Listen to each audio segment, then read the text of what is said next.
오늘 이 아침은 요한복음 4장 20절부터 26절의 말씀으로 신령과 진정으로 드리는 예배, 참된 예배자가 무엇인지 또 누구인지를 말씀을 통해서 살펴보도록 하겠습니다.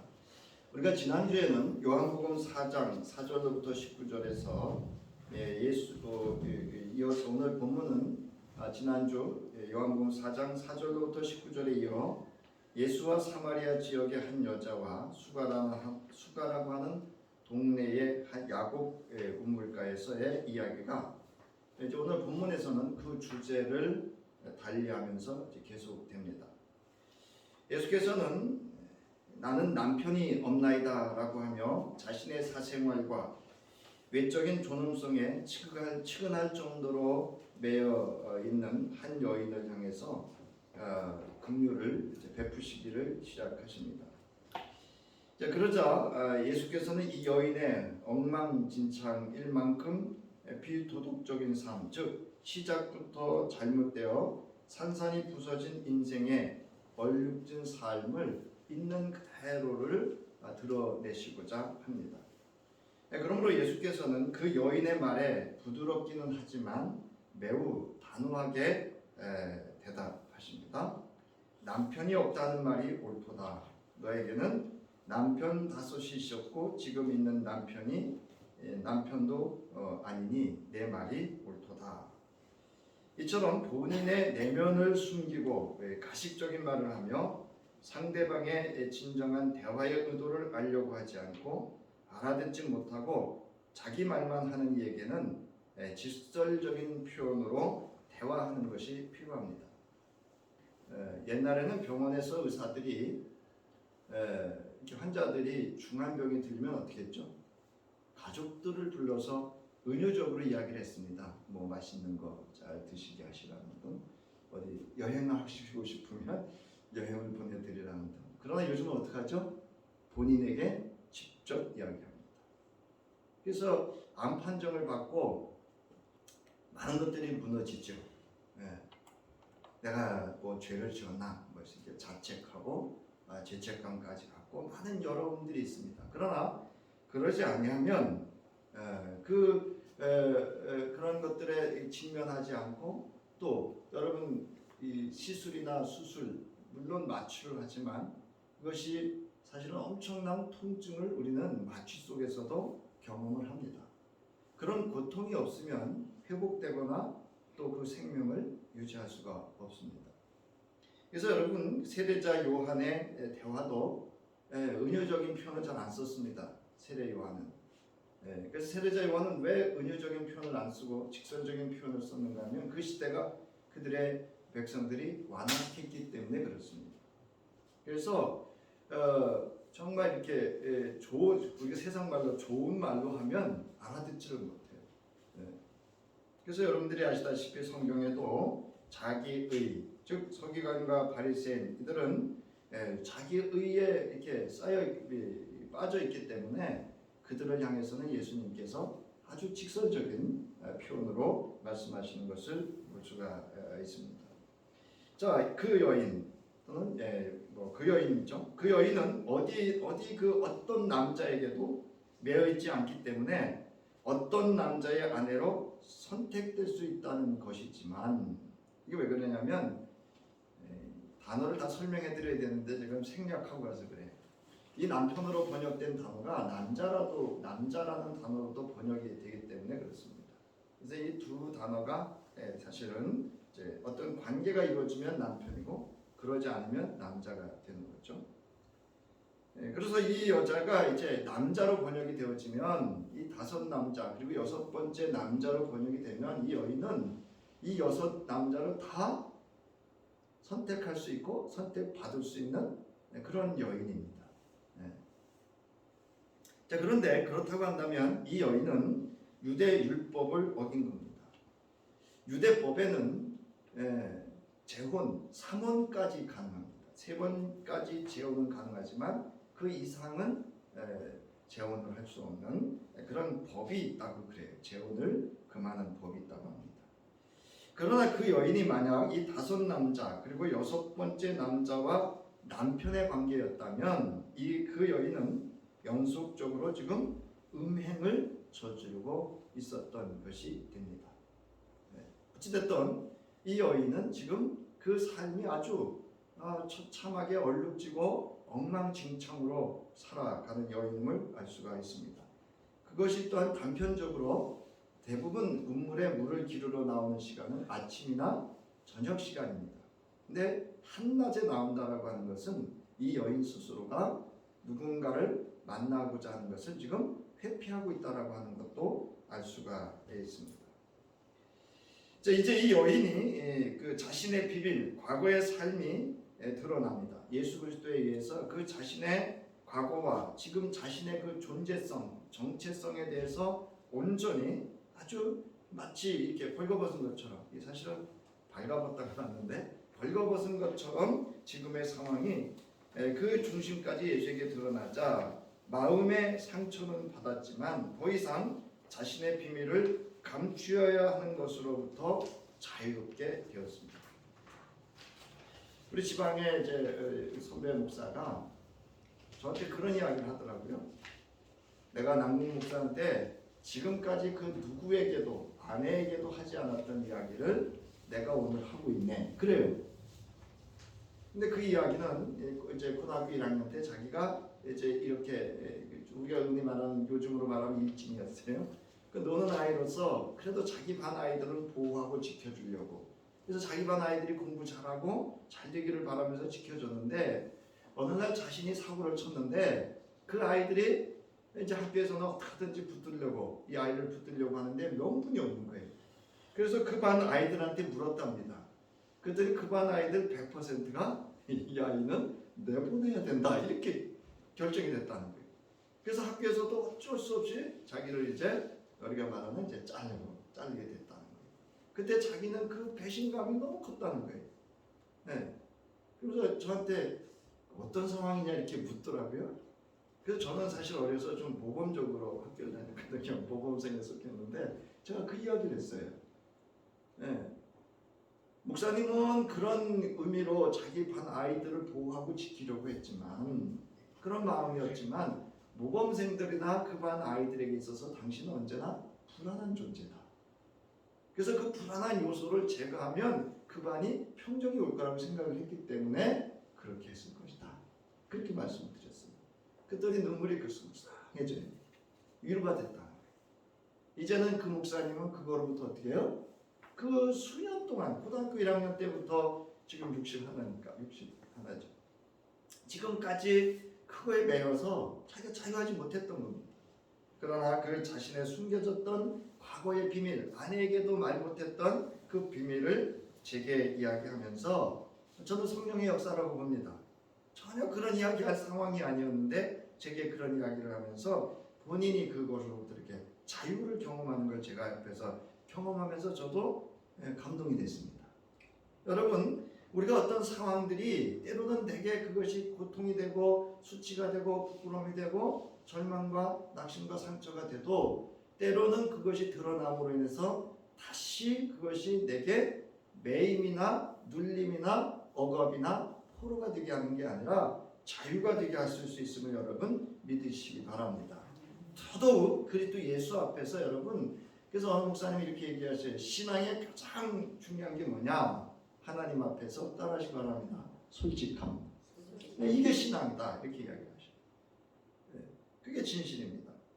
자, 이것은 모든 상황이 그의 중심을 깨뜨려 아는 예수를 향하여 여인은 주여 내가 보니 선지자입니다라고 합니다. 이 여인의 판단에는 예수는 틀림없이 선지자였던 것입니다. 근데 여러분 이제 이 주제를 이 여인과의 대화를 보면 앞부분에서는 여자가 이 여인을 선지자라고 말을 하지만 오늘 읽었던 본문 26절에서는 25절에서는 메시아 이런 언급을 합니다. 그러면서 예수께서 바로 그가 나다 이렇게 얘기하십니다. 그래서 오늘 이 요한복음 4장 20절부터 26절의 말씀은 오늘날 우리 기독 신자들에게 있어서는 예배란 무엇인가에 대한 아주 중요한 이 말씀을 담고 있다라고 하는 겁니다. 그래서 이제 요한 1장에 이렇게 요한복음 1장 이렇게 전개가 되죠. 1장에서는 예수는 누구시다 이렇게 선포가 되고, 그를 믿는 자에게는, 그를 영접하는 자에게는 어떤 일들이, 어떤 존재가 될 것이다 이렇게 말씀을 하시고, 어떤 존재가 되죠? 하나님의 자녀가 되고 영생을 얻게 되고 하나님 나라를 보고 들어갈 수 있다 이렇게 말씀하셨어요. 자, 그리고 이제 우리가 이제 3장에서는 니고데모, 유대인이잖아요. 유대인을 통해서는 거듭나야 된다는 거예요. 유대인들이 하나님을 아는 사람들이에요, 모르는 사람들이에요? 누구보다 잘 아는 사람들입니다. 여러분, 유대인들을 무시하지 마십시오. 얼마나 성경의 깊이를 알고 아주 어려서부터 하나님의 말씀으로 구약 성서로 자란 이들이기 때문에 하나님을 아는 그것과 아는 일에 아주 열심히 있는 사람들이었습니다. 그런데 거듭나야 된다 이렇게 말씀하셔요. 그리고 오늘도 오늘 그 22절에 보면 우리는 아는 것을 예배하노니 이는 구원이 누구에게서 난다? 유대인에게서 난다. 즉 뭐냐면 유대인들이 알고 있는 그 하나님을 예배함이 구원에 이른다 이런 뜻이에요. 그 유대인들이 하는 예배가 지금 하나님의 구원에 이르는 예배인데 이제 이거를 통폐합합니다. 그러니까 지금 이 사마리아 지역에서도 예배를 드렸어요. 이 그리심산이라는 데 성소를 두고 예배를 드렸고, 사마리아 오경이라고 하는 성소를 가지고 이들이 하나님을 믿고 예배를 하고 있었다. 그리고 유대 예루살렘에서도 예배를 하고 있었고, 성전에서 이거를 예수님이 통폐합하는 겁니다. 그래서 저와 여러분에게 있어서는 그리스도 예수 안에서 예배가 무엇인가를 다시 여기서 이 요한복음 공동체가 다시금 정의를 내리고 있는 겁니다. 이거 설명이 많은데 그건 좀 생략을 하고, 자, 우리 원고를 보면, 자, 이처럼 당시 사마리아인들도 모세와 같은 선지자를 기다려왔습니다. 그러나 그들은 그 선지자를 메시아와 동일시하지 않았습니다. 이 여인은 예수를 그 선지자 중에 하나로만 보았던 겁니다. 그 마치 세례자 요한 같은 선지자의 하나로 보았다는 거예요. 또는 랍비로 보았다는 겁니다. 근데 여러분, 오늘날 이 교회 안에서도요, 예수를 그냥 선지자 정도 또는 랍비 정도로만 이거 믿는 거 아니에요. 그거는 그냥 아는 거예요. 자, 여기서 저자는 예수와 그 여인과의 대화를 통해 독자들에게 암묵적으로 예수가 그리스도라는 사실을 증명하고 있습니다. 예수께서 대답하여 이르시되 내가 만일 하나님의 선물과 또 내게 물 좀 달라 하는 이가 누구인지를 알았더라면 내가 그에게 구하였을 것이고 그가 생수를 내게 주었으리라. 또한 14절에서 내가 주는 물을 마시는 자는 영원히 목마르지 아니하리니 내가 주는 물은 그 속에서 영생하도록 솟아나는 샘물이 되리라는 예수의 말씀에서 드러내고 있습니다. 그리고 예수가 이 여인에 대하여 모든 것을 알고 있다는 데서 그것을 알 수 있습니다. 여러분, 저와 여러분 그리스도 예수께서 누구보다도 나보다도 나 자신을 잘 알고 계시는 줄 믿으시기 바랍니다. 여러분, 그게 신앙이에요. 궁극적으로 저자는 독자들에게 예수 그리스도를 만나면 얻고 누리게 될 누구든지 존재의 의미를 증명하고 있습니다. 즉 누구든지 그리스도 예수를 만나게 되면 자신의 정체성에 직면하게 되고 결국 그리스도 예수 안에서의 그 인생의 참된 자유와 만족, 즉 진정한 안식과 행복이 무엇인지를 다루고 있습니다. 그러니까 우리가 말하는 지금 이제 이 여인은 모든 삶이 과거 중심적이잖아요. 첫 번째 남자 이렇게 쭉 과거 중심적이고 거기에 매여 살았습니다. 그러나 신앙은 그리스도 예수 안에서 지금입니다. 현재입니다. 자, 오늘 우리에게 주시는 하나님의 말씀인 본문에서는 이 여인은 스스로 보다 안전하다고 생각하는 종교적인 주제로 슬며시 말을 바꿉니다. 이게 무슨 얘기냐면 자기가 찔려서 지금 상처를 받았어. 더 이야기하면 뭐가 나올까요? 자기의 모든 것이 이제 이렇게 다 드러날 것 같으니까 이 사람이 선지자라고 얘기를 해놓고 쓱 주제를 바꾸는 거예요. 예배로 바꾸는 거예요. 이제 사마리아인 여자와 예수는 예배에 관한 주제로 대화를 계속하고 있습니다. 이 여인은 자신에 대한 직접적인 대화를 회피하고자 하여 예배에 대해 언급했지만 예수께서는 예배를 지극히 개인적이면서도 또한 종교적인 측면에서 대단히 타당성을 지닌 주제로 다루고 있습니다. 이게 통찰력입니다. 무슨 이야기인가 하면요, 목사는 뭐냐, 여러분들이, 제가 예수라는 얘기는 아닙니다. 목회자는 뭐냐, 여러분들이 세상 이야기를 해도 뭐로 바꿔요? 여러분들이 예배에 대해서 보편적인 그냥 여러분들의 생각을 이야기해도 저는 누구의 생각으로? 하나님의 생각으로, 하나님의 말씀으로 바꿔주는 게 목회자입니다. 자, 이 여인이 우리 조상들이라는 말은 그 여인이 속해 있던 민족의 잘못된 예배 방식으로 확정되어 있었기 때문입니다.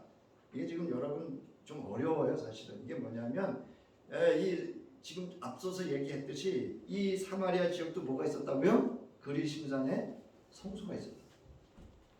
아마 처음 들으실 겁니다. 그런 이런 그 역사적인 배경이 뒤에 깔려 있기 때문에 유대인들은 이 당시에 요한복음 공동체 사람들은 쉽게 알아들을 수 있지만 저희는 어려운 건데요. 사실은 앞서 3장에서 유대교는 영적인 측면에서 진정으로 거듭나는 것에 대한 경험적인 지식을 알고 있지 못하다는 평가와 책망을 받았습니다. 그런데 여기서는 사마리아인들의 종교도 하나님이 요구하시는 진정한 예배에 대한 지식을 갖고 있지 못하다고 이렇게 예수님이 사실은 지적하고 있는 겁니다. 이제 이 여인이 말하는 우리 조상들은 아브라함과 야곱에 이르기까지 거슬러 올라갑니다. 아브라함과 야곱은 이 지역에 제단을 쌓았었습니다. 그리고 이스라엘 백성은 바로 그리심산에서 모세에게 축복을 받았습니다. 저주를 받은 산은 무슨 산이죠? 에발산이죠. 생각나세요? 성경에 있습니다. 신명기에 사마리아인들은 족장 시대의 다른 중요한 많은 사건들도 그리심산과 연결되어 있다고 주장을 했습니다. 사마리아인들이 언제 그리심산에 성전을 세웠는지 정확하게 알 수는 없지만 사마리아인들의 전승에 따르면 BC 5세기에 해당 장소에 성전이 건축되고 합니다. 하지만 요세푸스는 그 성전이 BC는 뭐냐면 예수님이 오시기 전이라는 뜻입니다. 332년에 세워졌다고 역사학자인 요세푸스는 주장합니다.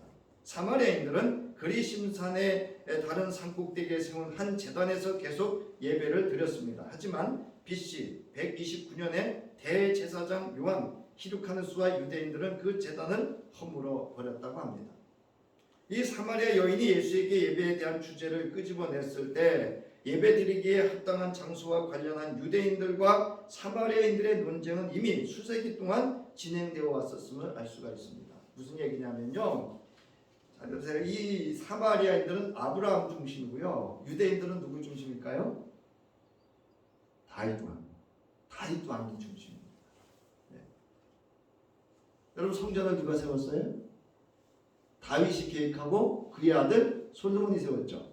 이제 이렇게 분별이 되세요? 그러니까 이것 때문에 계속 싸우는 거예요. 믿음의 조상 아브라함이 제단을 쌓았던 이곳에 성전을 세우고 여기서 예배해야 된다. 아니다. 다윗 왕의 계보에 따라서 성전은 예루살렘에서 성전에서 예배를 드려야 된다. 이런 논쟁이 사마리아인들과 유대인 사이에 끊임없이 논쟁이 있었다는 거예요. 수세기 동안 진행되어 왔다는 겁니다. 본문에서 여인의 말처럼 유대인들과 사마리아인들이 성소가 그리심산에 있어야 하는지 아니면 시온산에 있어야 하는지에 대해 서로 논쟁을 벌이고 있었음을 알 수 있습니다. 이러한 그리심산의 성소에 대한 사마리아인들의 신앙심은 지속적으로 유지되었으며 전혀 약해지지 않았다는 거예요. 그리심산을 중심으로 한 사마리아인들의 여호와 하나님에 대한 신앙이 있었다는 거예요. 그것이 변화가 없었다는 거예요. 그래서 여기 자료에 그리심산과 사마리아 오병에 대한 자료는 여러분들이 관심 있으시면 보시고 아니면 그렇습니다. 자, 그 다음 페이지에 보면 이제 예수와 이 여인은 야곱의 우물가에서 그리심산 쪽을 바라보며 대화가 시작되었을 때에 그리심산의 유적지를 보기 위해 몸을 그쪽으로 돌이켰을 것입니다. 이 대화는 예배의 장소에서 시작하여 예배의 본질, 즉 하나님이 원하시는 예배자는 누구이며, 즉 하나님이 찾으시는 예배자는 누구이며 무엇이 참 예배이고 그 예배의 대상이 누구인지에 대하여 그 주제의 깊이를 더해가고 예수에 의해 예수 자신이 그리스도이심을 증명해가는 대화를 계속하고 있습니다. 여러분, 궁극적으로 이 요한복음 4장에서 예배의 대상은 누구라는 거예요? 네? 하나님이시기도 하지만 그리스도 예수도 예배의 대상이라는 거예요. 자, 오늘 설교자는 본문을 깊이 있게 살피기에 앞서서 예배란 무엇인가에 대한 기초적이고 기본적인 것을 성서를 통해서 증명하고자 합니다. 그리고 이어 예배의 핵심, 즉 예배자의 가장 근본적인 근원적인 태도에 대하여 증명하기로 하겠습니다. 다다음 주에 본문에 대해서 좀 깊이 살피겠습니다. 자, 여러분, 예배란 무엇인가? 제가 제 아내와 제 둘째 아이에게 물었습니다. 예배란 무엇이냐? 그리고 예배자의 중요한 핵심은 뭐냐? 제가 물었어요. 자, 요한복음 4장 20절부터 24절에 사용된 예배라는 단어가 나옵니다. 거기 예배라는 단어 나오죠? 이 예배라는 단어는 프로스키네오 또는 프로스쿠테이렌이라는 단어인데요. 프로스라는 무엇무엇에게 또는 퀴네오 입맞추다에서 유래된 합성어입니다. 원래 이 단어는 종이 주인에게 문안할 때 존경의 표시로 머리를 조아려 주인의 발에 입맞추는 것에서 유래된 의미를 갖고 있습니다. 그러므로 예배는 하나님을 향한 존경과 경외심이 수반된 엄숙한 행위로 엎드려 절하다, 경배하다라는 의미입니다. 또한 이 단어는 통상 기도로 번역되는 용어로 하나님께 기도하다라는 의미로 사용되었습니다. 그래서 어떤 그 번역가는 이 신령과 진정이라는 말을 하나님께 기도하다 이렇게 번역하기도 합니다. 뭐 그거는 틀린 게 아닙니다. 번역이 가능합니다. 왜냐하면 예수님이 뭐라 그랬어요? 성전을 무슨 곳이라 그랬어요? 만민이 뭐하는 곳이라 그랬어요? 기도하는 집이다 이렇게 말씀하셨기 때문에 이 번역도 잘못된 번역은 아닙니다. 그리고 로마서 12장 1절에 보면 여러분이 아시다시피 너희 몸을 하나님이 기뻐하시는 거룩한 산제물로 드리라 이는 너희가 드릴 영적 예배니라 해서 영적 예배라는 말은 신비한 예배라는 뜻이 아닙니다. 여러분, 우리가 거룩한 존재입니까? 저와 여러분이 거룩한 존재인가요? 아닙니다. 저와 여러분은 지금 하나님 앞에 거룩한 존재로서 서 있는 게 아니고 경건한 태도를 갖고 거룩함을 입는 시간입니다. 맞죠? 거룩하신 예수 그리스도를 덧입는 시간입니다. 그래서 우리는 거룩함이 아니라 경건함으로 하나님 앞에 나아온 것입니다.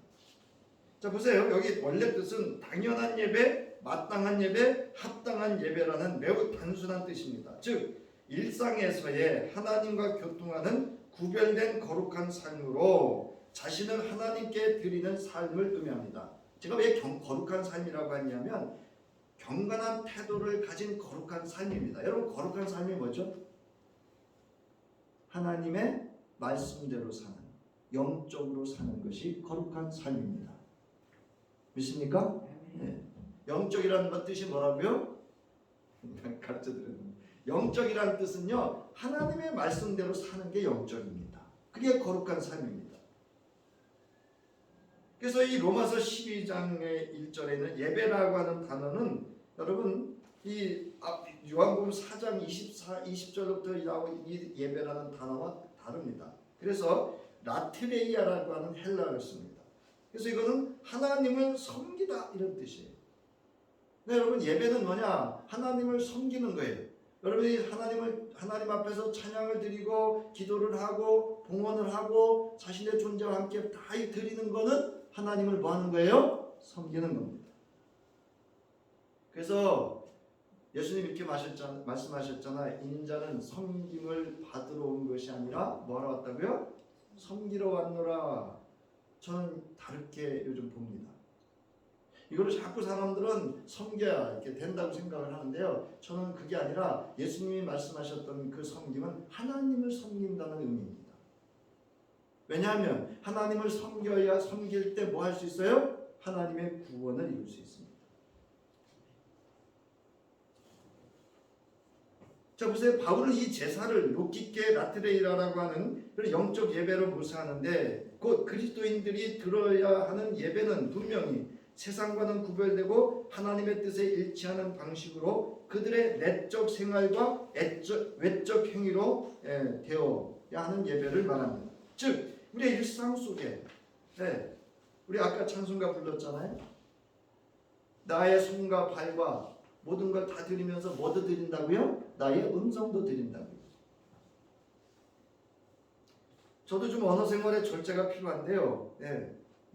저 성경은 말씀드렸죠. 이 말하는 것도 뭐라고요? 손발 쓰는 거하고 똑같이 행위로 본다고요. 예. 아무튼 이것은 그들이 들어야 하는 산 제사입니다. 인간의 이성과도 일치하며 또한 그 안에서 신적인 이성도 작용하는 하나님께 대한 예배를 말합니다.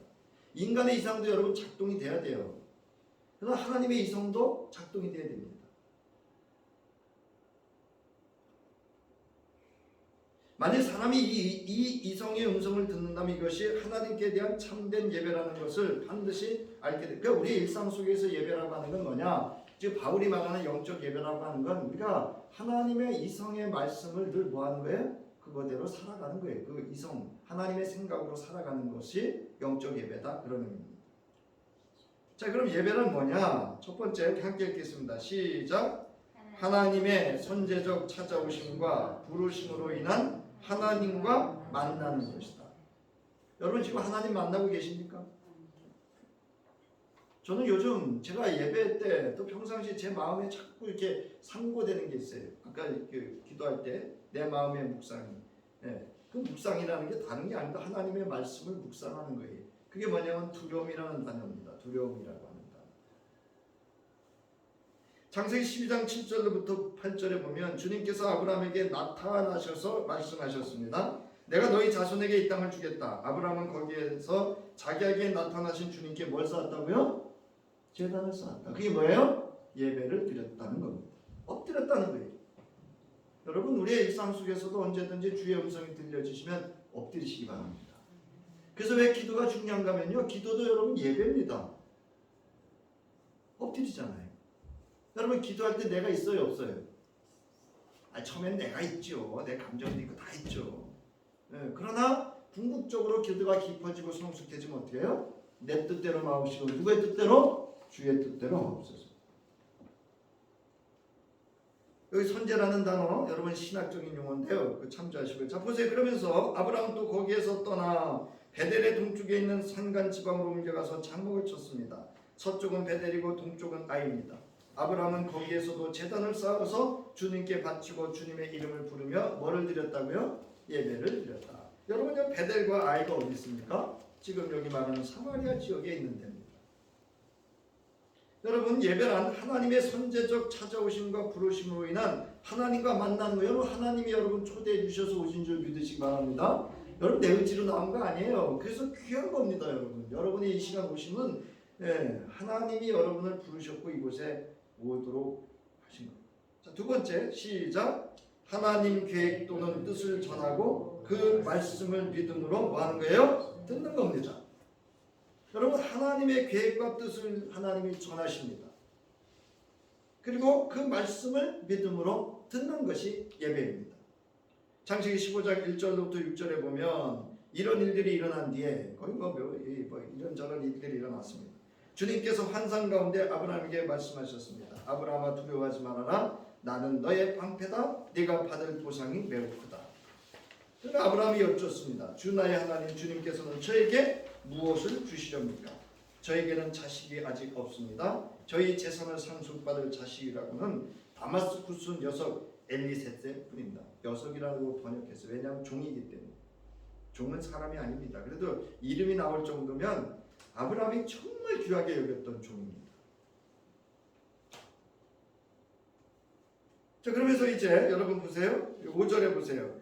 주님께서 아브라함을 데리고 바깥으로 나가서 말씀하셨습니다. 하늘을 쳐다보아라. 내가 셀 수 있거든 저 별들을 세어보라. 그리고 주님께서 아브라함에게 말씀하셨다. 너의 자손이 저 별처럼 많아질 것이다. 아브라함이 주님을 믿으니 주님께서 아브라함의 그런 믿음을 뭐로 여기셨다? 의로 여기셨다. 뭐를 믿었을까요? 하나님의 계획과 뜻을 전함을 받고 그것에 대한 믿음입니다. 이제 수요 3일 기도 이제 이번 주가 되겠죠. 이번 주 3일 기도에는 여러분을 택하신 하나님의 목적에 대해서 말씀을 배울 겁니다.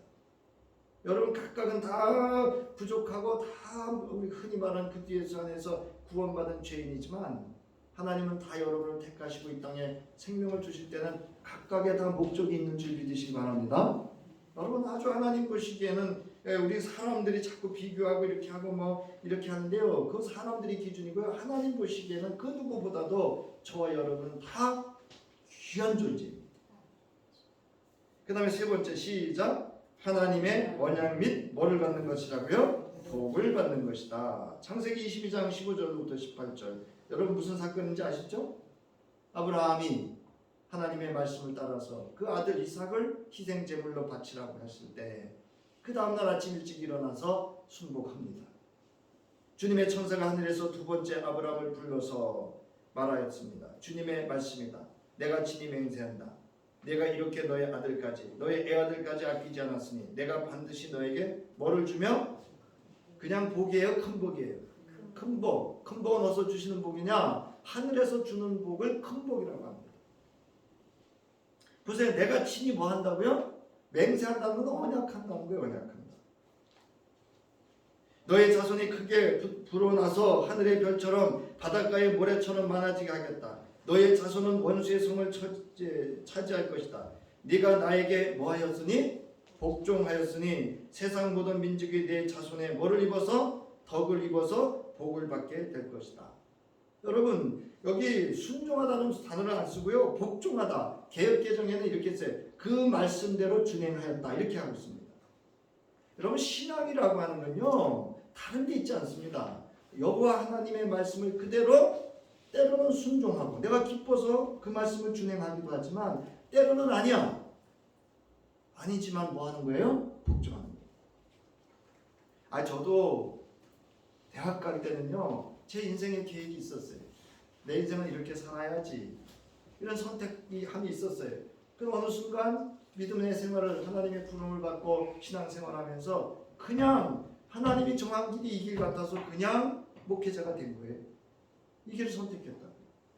그래서 요즘 제가 그래요. 인생은요. 내가 정한 길이 있고 하나님이 정한 길이 있어요. 맞죠? 내가 정한 길이 있는데 나는 이 길을 가고 싶은데 뭔가 안 될 때는 하나님이 정한 길이 있는지를 찾아봐셔야 돼요. 여러분. 아셨죠? 그래서 여러분 깨어 있어야 돼요. 여러분 기도하고 말씀에 깨어 있을 때 내가 정한 길인지 하나님이 정한 길인지를 이렇게 분별이 가능해집니다. 네 번째 함께 읽겠습니다. 시작. 하나님과의 교통함의 은혜를 누리는 것이다. 여러분 여기 설교자를 통해서 여러분 하나님의 말씀이 들려질 때 여러분 설교자의 소리로 듣지 마세요. 하나님의 말씀으로 들으시기 바랍니다. 아멘. 네. 그래서 하나님과 여러분 교통하셔야 돼요. 하나님과의 이 말씀 속에서 여러분 대화가 가능해져야 됩니다. 그리고 그 은혜를 누릴 수 있어야 됩니다. 창세기 18장 1절부터 15절과 그래서 또 16절부터 33절에 보면 여러분 잘 아시잖아요. 주님께서 마므레 상수리 나무 곁에서 아브라함에게 나타나셨죠. 한참 더운 대낮에 아브라함이 자기 장막 거기에 앉았을 때 아브라함이 고개를 들고 보니 웬 사람 셋이 자기의 맞은편 쪽에 서 있었습니다. 그는 그들을 보자 장막 거기에서 그들을 영접하죠. 이때만 해도 이 아브라함 눈에는 그가 준지를 분별이 안 됐어요. 근데 뭐 하는 중에 알았어요? 대화하는 중에. 자, 그러면서 보세요. 그들을 맞이하는 순간에 알았어요. 그래서 땅에 엎드립니다. 여러분 예배는요 철저하게 엎드리지 않으면 하나님의 교통함의 은혜를 누릴 수 없습니다. 그래서 예수님도 나를 따르려고 하면 어떻게 하라고요? 자기를 부인하라는 거예요. 철저하게 낮아지라는 거예요. 자, 그러면 보세요. 18장 16절부터 33절. 그 사람들이 떠나려고 일어서서 소돔이 내려다 보이는 데로 갔다. 아브라함은 그들을 바래다 주려고 함께 얼마쯤 걸었다. 그때 주님께서 말씀하셨다. 내가 앞으로 하려고 하는 일을 어찌 아브라함에게 숨기랴. 여러분 주님과 함께 하시는 그 걸음 되시기 바랍니다. 그러면 하나님이 여러분에게 숨겨주었던 비밀들 말씀해 주십니다. 그게 여러분 예배입니다.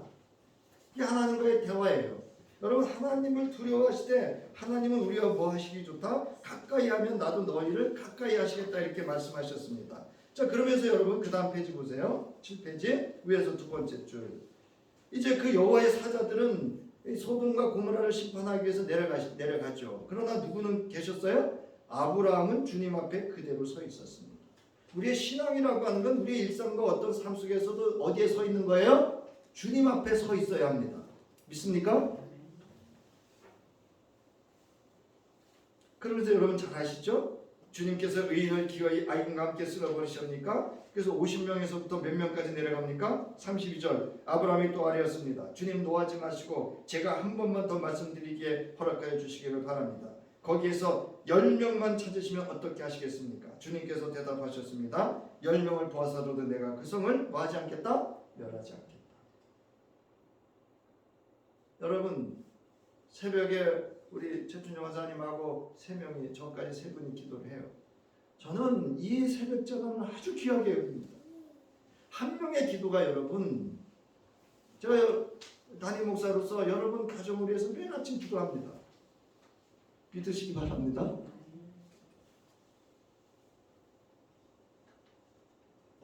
보세요. 33절 주님께서는 아브라함과 말씀을 마치신 뒤에 곧 가시고 아브라함도 자기가 사는 곳으로 돌아갔다. 뭐 했어요? 예배란 하나님과 뭐 하는 거라고요? 끊임없는 교통, 대화가 이루어지는 것이 예배인 줄 믿으시기 바랍니다. 이것이 바울이 말했던 영적 예배입니다. 자, 그 다음에 예배의 핵심이 뭐냐는 거예요. 즉 예배자의 핵심, 예배자의 근원적인 태도 위에 기본적인, 여러분 예배자의 근원적인 태도는 뭐냐? 신앙심입니다. 제가 이제 제 아내와 제 둘째한테 물었더니 신앙심이죠, 믿음이죠. 그거는 근원이죠. 여러분 예배는 안 믿는 사람이 드리는 겁니까? 믿는 사람이 드리는 겁니까? 제가 말씀드렸죠. 성경은 믿는 사람을 위해서 썼어요? 안 믿는 사람을 위해서 썼어요? 믿는 사람을 위해서 썼습니다. 자 보세요. 근원적인 태도는 기본적인 그 근원적인 태도 위에 기본적인 예배의 태도 자세는 뭐냐? 따라하시기 바랍니다. 하나님을 경외하는 경외감과 경이로움입니다. 왜 하나님 두려워해요? 이거는 예배자라고 하는 책에 관한 그 예배자에 대한 주제를 다루는 책마다 공통적으로 나오는 게 뭐냐? 하나님을 경외하는 겁니다. 두려워하는 겁니다. 창세기 22장 9절부터 14절에 이제 아브라함이 이삭을 바치고 그 모든 상황 속에서 이제 이야기를 합니다. 첫 번째 여호와의 사자가 이야기를 합니다. 12절에 보세요. 천사가 말하였습니다. 그 아이에게 손을 대지 말아라. 그 아이에게는 아무 일도 하지 말아라. 내가 너의 아들, 너의 외아들까지도 나에게 아끼지 아니하니 내가 하나님 뭐하는 줄을 알았다? 두려워하는 줄을 내가 이제 알았다. 아브라함이 고개를 들고 살펴보니 숯불 속에 수양 한 마리가 있는데 그 뿔이 숯불에 걸려 있었습니다. 가서 그 수양을 잡아다가 아들 대신에 그것으로 뭐 했다고요? 예배를 드렸다. 그러니까 여러분 예배에 가장 아니 어떤 미친 사람이 자기 아들을 제물로 바칩니까? 세상에 누가 두려웠기 때문에? 하나님이 두려웠기 때문에. 그리고 아브라함은 뭐를 믿었을까요? 하나님의 언약을 믿었어요. 하나님의 뭐를 믿었을까요? 하나님이 자신에게 주신 복을 믿었습니다. 여러분 아브라함에게 주신 복이 뭐죠? 열국의 아비가 되는 아브라함입니다. 그 이름의 복을 주셨습니다. 두려워하다 경외하다는 말 거기 나오죠? 무서워하다. 요즘 저는 그런 생각이 가끔 들어요. 정말 나 자신도 우리 모든 기독 신자들이 하나님을 정말 두려워하나? 두려워하면 그럴 수 있을까? 누가복음 18장 9절부터 14절 여러분 잘 아시죠? 스스로 어렵다고 확신하고 남을 멸시하는 몇몇 사람에게 예수께서는 이 비유를 말씀하셨습니다.